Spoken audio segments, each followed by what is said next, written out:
ফোনটা যদি হাতটা ব্যবহার না করে তাহলে মুখটা বন্ধ করে থাকতে হবে।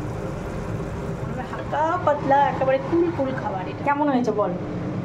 হ্যাঁ, আর মানুষের যে আর কত ক্ষতি করবে এই গরম। এখনও রোদ ওঠেনি, 6টা বাজেনি, 6:45 বাজে। দেখো সূর্য উদয় হয়নি, নিস্তব্ধ রাস্তাঘাট,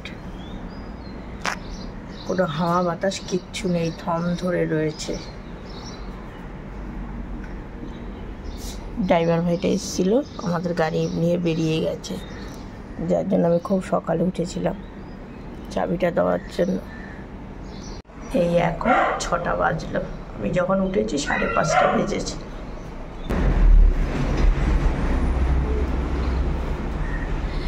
একটাই শালিক বসে আছে জানো, একটা শালিকই দেখতে পাচ্ছি, আরেকটা তো দেখতে পাচ্ছি না।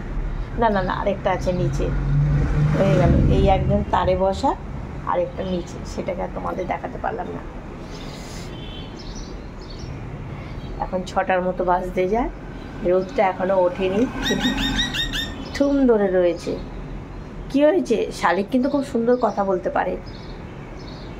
আর আমাদেরও এখন ওই দিকের ঘরে দরজা খুলে ওখানে গিয়ে পাখাটা ছেড়ে শুয়েছে। আমি এখন আর শোবো না, আমার ভিডিওর একটু কাজ বাকি আছে, তাই এই পাশে ঘরে বসেই।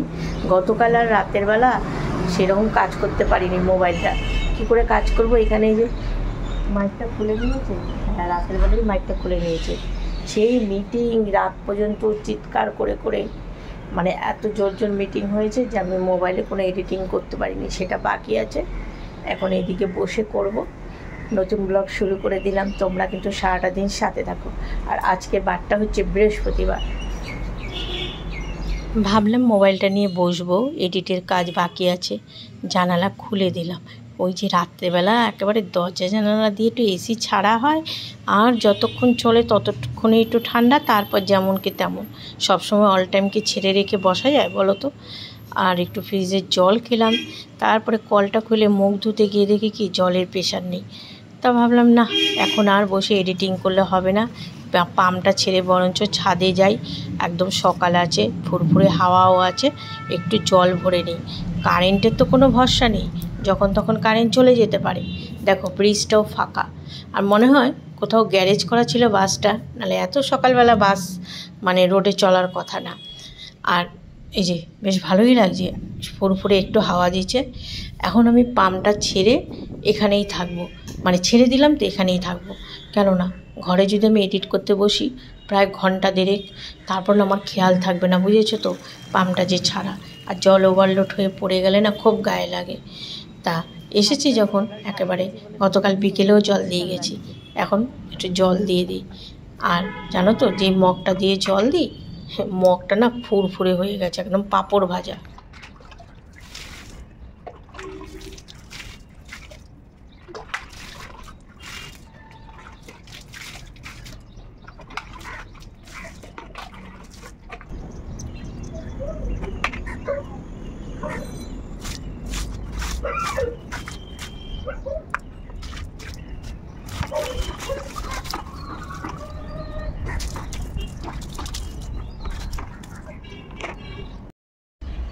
আজকে ওনার দর্শন পাওয়া যাচ্ছে না, এখনও তো দেখা যাচ্ছে না,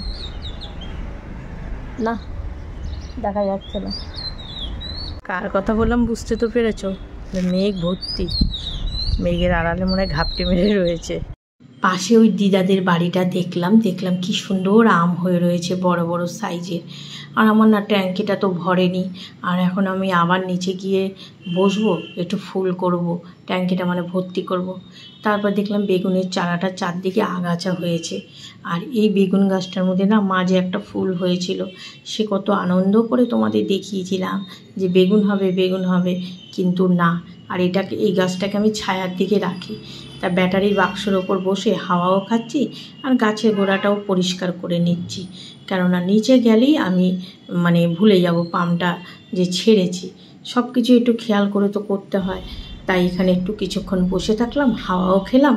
তাও আমি যাচ্ছি। আজকে আমার ভাগ্য ফিরে গেছে, আমার কর্তামশাই রান্নাঘরে ঢুকেছে চা করবে বলে, অথচ চায়ের বাটি এইখানে।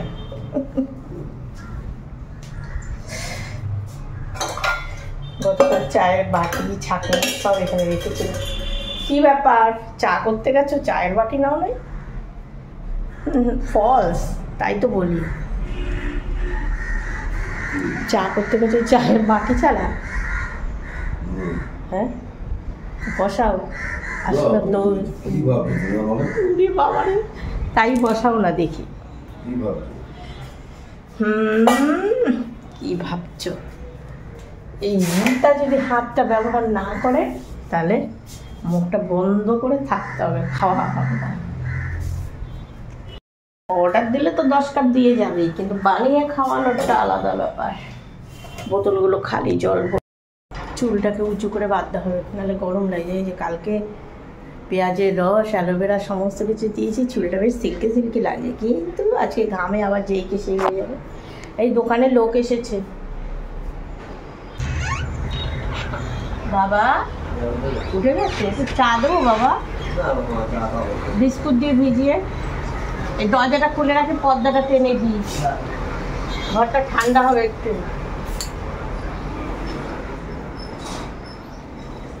বৃহস্পতিবার তো, আমি গিয়ে ডাকার আগেই ও উঠে গেছে, উঠে মোবাইলে মার্কেট ডাকা শুরু করে দিয়েছে।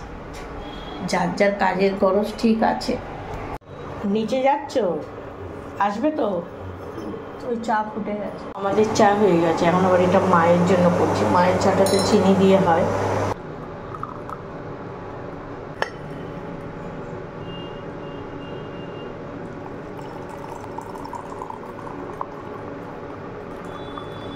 এই যে এইখানে চা নিয়ে এসছি, আর মায়ের চা দিয়ে এসেছি আমি নিচে। সকালবেলা মোবাইলটা নিয়ে বসে, গাছে জল দিয়েছে, মোবাইলটা নিয়ে বসেছি না, তার ওই জন্য মাথাটা কেমন করছে। চা খেয়ে স্নান করে তারপর যাবো ঠাকুর করে। আর আজকে দেখো মানে সেরকমভাবে রোদের তাপটা দেখা যাচ্ছে না, বেলাতে মনে হয় উঠবে। ওমা, তোমার ব্রাশও হয়নি করা? আমি তো ভাবছি যে তুমি নিচে গেছো, মানে ব্রাশ চাষ করেই গেছো। চা ঢেলে দিয়েছি তো ঠান্ডা হয়ে, মায়ের চা দিয়ে এসছি নিচে। বাবু তো সজাগ হয়ে গেছে, বললাম কিছু একটু খা। ঠিক আছে তুমি আসো, আমি আবার এই ঠাকুর ঘরে ঢুকতে হবে। মাথাটা যেদিন চা করবো সেদিন তাড়া নেই, যেদিন করবো না বলবে দেরি হয়ে যাচ্ছে। আসলে দোকানে গেছি, দোকানে কাস্টমার মারাত্মক ভুল হয়ে গেছে। সকাল থেকে যে ডাকাডাকি করেছে, চা বিস্কুট দেয়নি সোনা, এই দিচ্ছি। সকাল থেকে বেচারা ডাকাডাকি, মিঠু এত ডাকাডাকি করেছে, আর চা নিয়ে এসে সোজা এই ঘরে ঢুকে গেছে, আর মায়ের চা নিচে দিয়ে এসছে, আর ওর কথাই ভুলে গেছে। এখন এসে দেখি কি চুপ করে বসে আমার দিকে তাকিয়ে রয়েছে। সরি মিঠু, সরি, দিচ্ছি তোর বিস্কুট। জলে ভিজিয়ে দিলে খেলেই হয় গো। পেয়ারা দেবো, ওখানে ওর পেয়ারা কাটা আছে। হ্যাঁ হ্যাঁ, বিস্কুট ভিজিয়েই দেবো। সকালবেলা আমি গাছে জল দিয়েছি, একটু মোবাইলটা নিয়ে এডিট করছিলাম, আর আমাদেরও উঠে বলছে হ্যাঁ দেরি হয়ে যাচ্ছে, চা বসাওনি। আমিই যাচ্ছি চা বসাতে। তারপর তো দেখলে আমিই চা বসালাম। মাঝে মাঝে একটু হাসি মুখে, কিন্তু অপ্রিয় হলেও সত্যি কথাটা বলতে বেশ ভালোই লাগে। কি বলো? রাগও হবে না, আর আমার মনের কথাটাও মুখে চলে আসবে। যেমন তখন হাসি মুখে বলে দিলাম যে হ্যাঁ, রীতা যদি হাত না চালায় মুখে তো খাবারটা উঠবে না। এই কথাটাই যদি কোনো ধরো রাগভাবে বা অন্য কোনো ছলে যদি বলতাম, তাহলে মনে হয় এতক্ষণে ঘরে একটা অশান্তি বেঁধে যেত। কিন্তু না, মিষ্টি মুখে সমস্ত কিছু মানে ঝামেলা করে কী লাভ বলো? সংসারেই তো থাকতে হবে। আর চা, ওরে বাবা, এই ইন্ডাকশানটা কতবার বলেছি, দেখো শিখে রাখো। না না, তুমি তো আছো, হয়ে যাবে হয়ে যাবে, এরকম করেই এড়িয়ে যায়।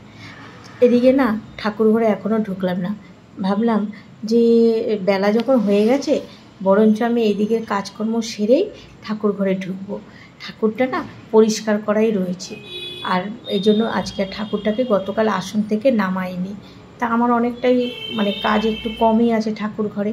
এদিকে বিছানা টিছানা ঝেড়ে মানে ছেলের রুম টুমগুলো মুছে নিলাম, আর দুটো আমাদের বেডরুমটা মুছে বাবুর বেডরুমটা মুছলাম, ডাইনিং রুমটা পরে মুছেছিলাম, সকাল টাইমে আর মোছা হয়নি।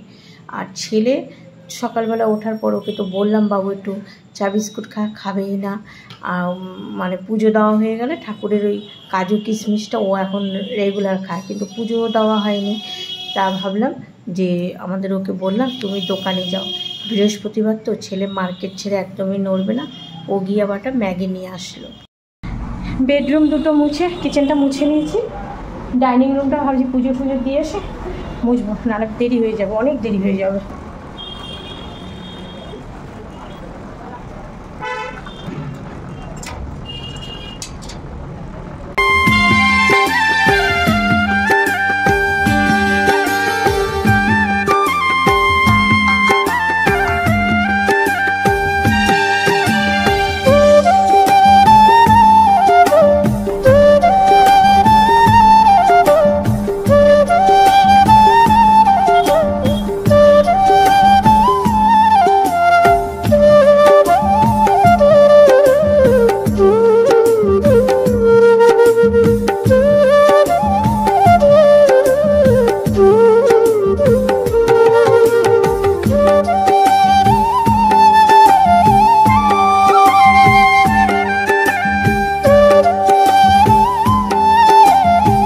ম্যাগিটা জল জল করে খাবে না, জলগুলো ফেলে দিতে হবে। এই যে মশলা তো দেবো, আবার এই যে ভাজা মশলাও একটু দিয়ে দিতে হবে।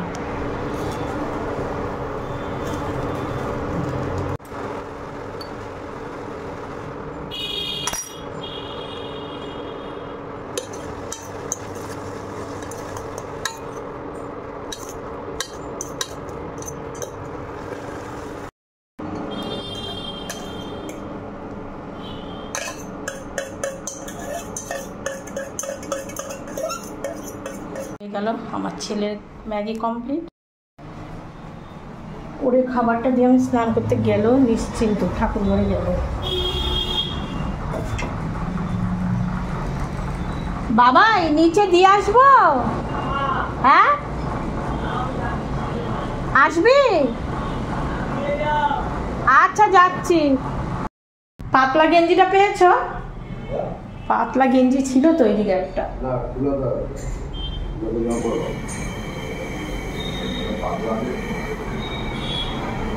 আর রোদের মধ্যে ওই ক্যাম্পে যদি রোদ খুব দেখো বাবা, অফিসের ভিতরে ঠাকুর ঘরে গেছি। ঠাকুর ঘরে তোমাদের কিচ্ছু আমি শেয়ার করতে পারিনি, কারণ সেই মুহূর্তে ফোন এসছে আর প্রায় 1 থেকে 1.5 ঘন্টা ফোনে আমি একটু কথা বলছিলাম, যার জন্য আমি ওখানে কোনো ভিডিও করতে পারিনি। আজকে মানে খুব একজন কাছের মানুষই ফোন করেছিল, যে নাকি আমার প্রত্যেক দিন ভিডিও দেখে আমাকে কমেন্ট করে, যেভাবে হোক বলতে পারো মিরাক্কেল, মানে সে যেভাবে হোক আমার ফোন নাম্বারটা জোগাড় করেছে আর ফোনে একটু কথা বললো। ভালো লাগছে কমেন্ট করতে এতদিন, এখন মনে হচ্ছে কতটা কাছের হয়ে গেছে। ঠিক আছে, রান্নাবান্না শুরু করি। শাশুড়ি মা নিচে চলে এসছে, বাজার নিয়ে ডাকাডাকি করছে। ভাতের জলটা বসিয়ে দিই। আর কর্তামশাই গেছিলো এক জায়গায়, এসে ও টিফিন করছে, যে মাছটা নিয়ে আসে, নিচে মা মাছ এনেছে, মাছটা নিয়ে আসে। ও ডালটা বের করেছে। আর চালটা পুজো দিতে যাওয়ার আগে আমার বৃহস্পতিবারে ঘট পাতা পুজো দেওয়া সমস্ত কিছু হয়ে গেছে। মানে এখানে বসেই ফোনে কথা বলছিলাম, মানে কমেন্ট পেতাম। তা এখন চাল ধোয়ার জলটা রেখে দিই। এক দিদিভাই আমাকে বলেছে, রীতা তুমি চাল ধোয়ার জলটা রেখে দেবে। আমি তো রেখেই দিই, আর গাছে দেওয়ার জন্য সন্ধ্যাবেলা যখন গাছে দেবো। এখন ভাতটা বসিয়ে দিই, জলটাও ফুটে গেছে, অসুবিধা হবে না যতই কাজে ব্যস্ত থাকে। যখন কোনো কাছের মানুষরা ফোন করে, আর বিশেষ করে দারুণ প্রত্যেক দিন আমার ভিডিও দেখে প্রত্যেক দিন এত সুন্দর সুন্দর কমেন্ট করে, আজকে মনে হচ্ছে আরও কতটা কাছের হয়ে গেছে। ঝিঙে দিয়ে মাছের ঝোল করব, বাটা মাছের ঝোল। বাটা মাছগুলো জ্যান্ত। আর জানো তো আমার না খুব খারাপ লাগে, এই যে বোনটা যে ফোন করলো, ওর সঙ্গে আরও একটু কথা বলতে পারতাম, কিন্তু তাড়াহুড়া এই টাইমে তো আর হয়ে উঠলো না। রান্না করছি, যার জন্য ফোনটা রাখতে হলো। তাও অনেকক্ষণ কথা বলেছি, আরও একটু বলতে পারতাম। তাই যখনই কেউ যদি আমার ফোন নাম্বার কোনো সময় পেয়ে থাকো বা পাও, তাদের একটাই অনুরোধ করছি, তোমরা আমাকে 3:30 থেকে 6:30 পর্যন্ত আমাকে যখন খুশি ফোনটা করো, তাহলে আমি তোমাদের সঙ্গে একটু কথা বলতে পারবো। নাহলে বুঝতেই তো পারছো একটাই ফোন, আর ফোনের থেকে মেন হচ্ছে এই সময়টা মানে আমাদের ঘরে আমরা গৃহিণী, আমাদের কাজ টাজ থাকে, রান্নাবান্না থাকে, আর আমার তাড়াহুড়া দেখাতে খুব খারাপ লাগে। যে ফোন করে তারও মনের কথা আমি শুনতে পাই না, আমারও মনের কথা তাদের বলতে পারি না। তোমরা তো প্রত্যেক দিন আমার ভিডিও দেখে আমার সমস্ত কিছু জেনে যাও, কিন্তু আমারও তো কত কৌতূহল। তোমরা ফোন করো, তোমাদের বিষয়ে আমি একটু তোমাদের সঙ্গে আলোচনা করি, জিজ্ঞাসা করি, তাহলে আমারও ভালো লাগবে। তাই সবাইকে বলছি ওই টাইমে আমি পুরো ফ্রি। আবার 7টা 7:30 থেকে এডিটিং করতে বসি। এইভাবেই আমার দিনটা কেটে যায়। কিন্তু ফোন তোমরা করবে, ফোন করলে ভালো লাগে। আর হ্যাঁ, সুবিধা মতো, তোমাদেরও তো কাজকর্ম থাকে। আর আমার আরেকটাও খারাপ স্বভাব, যে কাউকে আমি না ফোন করি না। এই জন্য মা, দিদি ওরা আমাকে বকা দেয়। আমি যখনই সুযোগ পাই ভাবি আমার মোবাইলে একটু কাজ করি, একটু দেখি যে কি কিছু শেখার আছে, এই নিয়েই ব্যস্ত হয়ে পড়ি। তাই কাউকে যদি ফোন নাও করি, কেউ ভেবো না যে দেখো আমার ফোন নাম্বার আছে তাও ফোন করছে না। না, মনের মধ্যে তো তারা রয়েছে, তাদের আর বাইরে ফোন করে তাদের সঙ্গে কথার থেকেও আমার মনে হয় তারা আমার মনের গভীরেই রয়েছে। তাই অনেক রকম ভুল ভাবতে পারে, তো এই জন্যই আজকে ক্লিয়ার করলাম। আমার ফোন নাম্বার জোগাড় করা তো এখন কঠিন না। আরেকটা কথা বলি, আমার ফোন নাম্বার যাদের কাছেই যাচ্ছে, একটাই অনুরোধ, এটা যেন কোনো কারণে কমেন্ট বক্সে বা সোশ্যাল মিডিয়াতে না দেওয়া হয়। কেননা আমিও তো ঘরের একটা বউ, বুঝেছো তো? এইটাই হচ্ছে কথা। কেননা সবাই তো ভালো না, যারাই আমাকে কমেন্ট করো তারা তো প্রত্যেকে সত্যিই খুব ভালো। আমাকে কেউ বোনের মতো, কেউ দিদিভাইয়ের মতো ভালোবাসো। কিন্তু কয়েকজন থাকে না যেগুলো নাকি বলে দুষ্টু লোক, সেইগুলো তার খেয়ে দিয়ে কাজ নেই। কি আর বলবো, তাদের বড় ছেলে থাকুক, স্বামী ঘরে থাকুক, সেই সব দেখে না। নোংরা কমেন্ট করার নামে ওরে, তারপরে কমেন্ট তো করবে, ফোন করে ডিস্টার্ব করবে। এর জন্যই এই সমস্ত কথাগুলো বলা। কেউ কিন্তু আমাকে ভুল বুঝো না, বাস এটাই আমার অনুরোধ। আর এই দেখো বাটা মাছটা সুন্দর একদম ভেজে ভুজে নিলাম, রান্না করছি। আর একদম জ্যান্ত মাছগুলো ছিল, জানো তো, একদম লাফাচ্ছিল। খুব তাড়াহুড়া করছি, জানো তো, একটু লেট হয়ে গেছে। আর বাবুর মাছটা তো আলাদা করতে হবে। বাবু তো জানো এই সমস্ত মাছ খাবে না। আদাটা গ্রেট করে নিলাম। আর ঝিঙে দিয়ে গরমকালে পাতলা ঝোল কিন্তু ভালো লাগে। তেজপাতা, কালো জিরে, সাদা জিরে ফোড়নে দিলাম। আর ঝিঙের মধ্যে দিয়ে দিলাম কিছু মশলা। কি মশলা বলো তো? আদা গ্রেট করে নিলাম, সেই আদা আর লঙ্কার গুঁড়ো, জিরের গুঁড়ো, ব্যাস। আর ধনে পাতা তো আছে। এই মশলাটা দিয়ে দিলাম। আর ঝিঙে বুঝতেই তো পারছো, কড়াইতে দিলেই কান্নাকাটি শুরু করে দেয়, দেখো।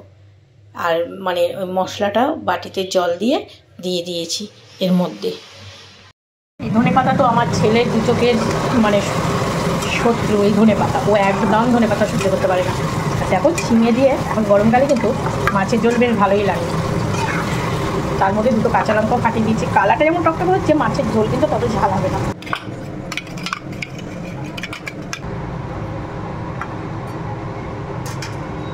এই যে যত ঝোল দিয়েছি, ও যে কি ঝোল চুমুক দিয়ে খেতে পছন্দ করে। আর এই যে একটু ধনে পাতা দিয়ে দিচ্ছি। দেখো মাছের রান্নাটা দেখেই বোঝা যাচ্ছে যে গরমে এই খাবারটা কতটাই স্বস্তি আনবে। একেবারে গরমে কোনো উচপিচ লাগবে না, বাবা অস্থির লাগবে না, কি খেলাম মনে হবে হালকা পাতলা একেবারে কুল খাবার। এটা কেমন হয়েছে বল?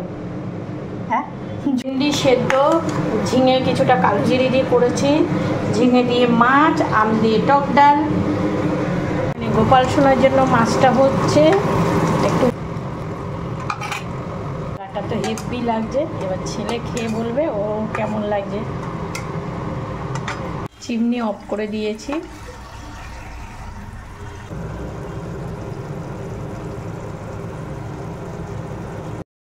এখন এই 1:45টার মতো বাজে। সন্ধ্যা পুজো অনেকক্ষণ আগেই দেওয়া হয়ে গেছে। ছেলে কিছুক্ষণ আগে দোকান বন্ধ করলো। দোকান বন্ধ করতে গিয়ে ছেলের হয়েছিল একটা সমস্যা, একটা শাটার কিছুতেই নামছিল না। তারপরে ওই পাশে উনি গ্রিল ট্রিল তৈরি করে, যে নাকি আমাদের গ্রিলগুলো তৈরি করেছে। ওই দাদাটাকে ডাকলো, ডেকে তারপরে এই শাটারটাকে নামালো, মানে আটকে গেছিলো কোথায়। আর আমি এই গরমের মধ্যে দেখো কি এক কাপ চা করে নিয়েছি। আসলে আমি না মোবাইলটা নিয়ে এই এডিটিং করতে বসবো, যাবো গিয়ে এখন এই যে চশমা নিলাম, চলে যাব সে ওই পাড়ের ঘরে। এই বারান্দার লাইট টাইট সব অফ করে, শুধু ঝুল বারান্দার দিকে লাইটটা জ্বালিয়ে রেখে এদিকে সব লাইট অফ করে গ্রিলের তালা দিয়ে ওই যে চলে যাব ওই পারে, গিয়ে ওই রুমে একেবারে মানে কি বলবো তোমাদের, যা হাওয়া এইদিকে, চাটা নিয়ে আসবো, লাইটটা জ্বালায় আর তোমাদের হাওয়াটা এই মানে দেখলে বুঝতে পারবে। এই দেখো ক্যালেন্ডার উঠছে, আর এটা জানি না অন্ধকারে কত দেখতে পাচ্ছ, খুব সুন্দর। এই কলা গাছগুলো নড়ছে না, দারুণ হাওয়া। আমার ক্যালেন্ডারের ওড়াটা দেখেই তো বুঝতে পারছো, খুব সুন্দর হাওয়া এদিকে। এখন এখানে বসে আমি মোবাইলে কাজ করব, চা নিয়ে আসি। আর মুড়ির কৌটো এখানে রয়েছে, মুড়ির কৌটোটা থাক, দুগাল যদি মুড়ি খায় তো খাবো। এক এক সময় ইচ্ছে করে যে মুড়ি চানাচুর দিয়ে একটু মেখে খাবো, কিন্তু একা একা ইচ্ছে করে না। আর ছেলেকে বললাম রাতে কি খাবি বলে যা, বলে দেখছি একটু পরে ফোন করব বললে, ওরে বাবা ওকে কিছুতেই রাতে ভাত খাওয়ানো যায় না, কি জ্বালা, এই গরমে রুটি খাবে। আমাদের কিছুটা ভাত রয়েছে, জল ঢেলে রেখেছি, আর ভাবছি দেখা যাক রাতে কিছু ভাজা টাজা করে নেব। ঠিক আছে, মানে পরে আসছি আবার তোমাদের সামনে। চা খাচ্ছি যেন, আর ছেলে মানে বলল এসে যে ওর একটা বন্ধুর বাবা নাকি এই গরমে হঠাৎ অসুস্থ হয়ে পড়েছে আর হসপিটালাইজ করেছে। এসব কথা শুনলেও না মনটা খারাপ হয়ে যায়। চারদিকের এইসব খবর শুনে না সত্যি মানে কীরকম একটা লাগে, কবে যে এই সর্বনাশে গরমটা মানে শেষ হবে, আর মানুষের যে আর কত ক্ষতি করবে এই গরম ভগবানই জানে। যতক্ষণে না মানে ওয়েদারটা নর্মাল হয়, চারদিকে শুধু একই খবর। ঠিক আছে, যাই হোক, পাশে অনেকক্ষণ ধরে এদিকে এসেছি। আমার বাবু তো মোটে ভাত খেতে চায় না, আর আমাকে ফোন করেছিল যে রুটি নেবে কি না, ফোনে আমাকে পায়নি, আর না রুটি কিনে এনেছে, আর হাত রুটি কিনে এনেছে, সেটাও বেশি একটা পছন্দ করে না। তুই যে ফোন করেছিস আমি তো দেখি নাই, তাহলে তো বারণ করতাম, রুটি ঘরেই করে দেওয়া ভালো। রুটি ঘরে করে দিই।